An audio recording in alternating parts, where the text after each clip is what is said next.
Here's the question. Are Sarah Palin and Donald Trump the answer to the country's problems? Go to cnn.com/Cafferty File and post a comment on my blog.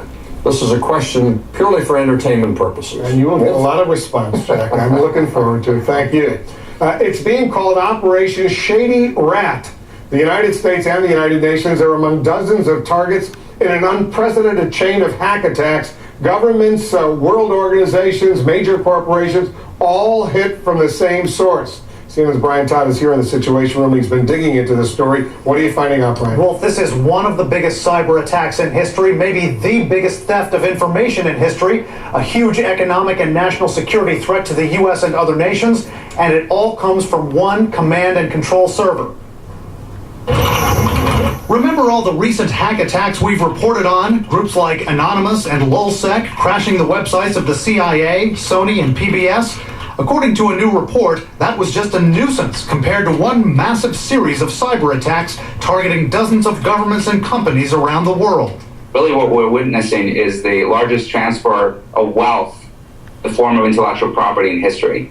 We spoke with Dmitry Alperovich from the cybersecurity firm McAfee Incorporated, who discovered the attacks he calls Operation Shady Rat. Who were the targets of this attack? Every single industry you can imagine, from IT industries, energy industries, governments, nonprofits, the United Nations, the International Olympic Committee, the World Anti-Doping Agency, the Association of Southeast Asian States. Alperovich says 6 U.S. government agencies, a dozen defense contractors are among those that have had data stolen over the past 5 years. Data like information on summits, military secrets, other sensitive projects. A common method used, according to Alperovich, spear phishing. What's that? I spoke with Jay Bavisi, president of the firm EC Counsel, that trains cybersecurity personnel from the Defense Department and elsewhere to think like hackers. Jay, Leo here is the bad guy. He's the hacker. He's spear phishing me. What does he do? So what Leo is doing is actually sending you an email. Right. All right, here's my email. I'm getting it. Looks like it's from someone I know, right? Exactly. It's from someone you know. It's a very harmless email asking you to click on the link. And if you were to click this link, it's going to download a piece of malicious software on your computer. And hackers sometimes use your personal email to get in.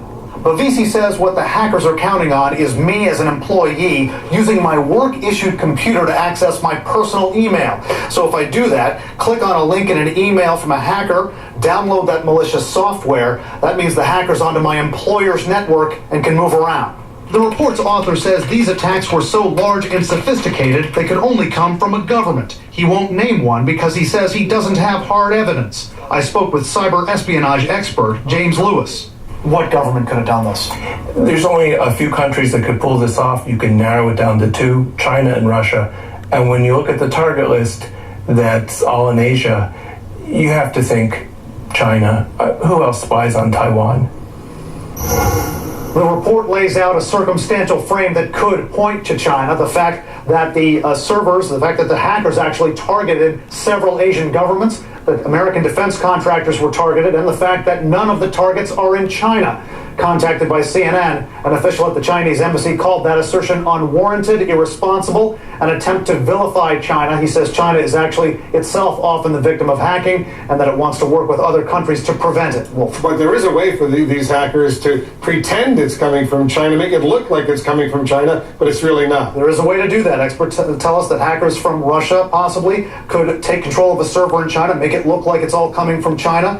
The report says that there is a government doing this. The Russian embassy wouldn't respond to us. The target list, though, when you look at it, it does look more like targets that China would be interested in hacking. You have to say that. All right, what a story. Thanks very much, Brian. A former president now on trial for his life in a courtroom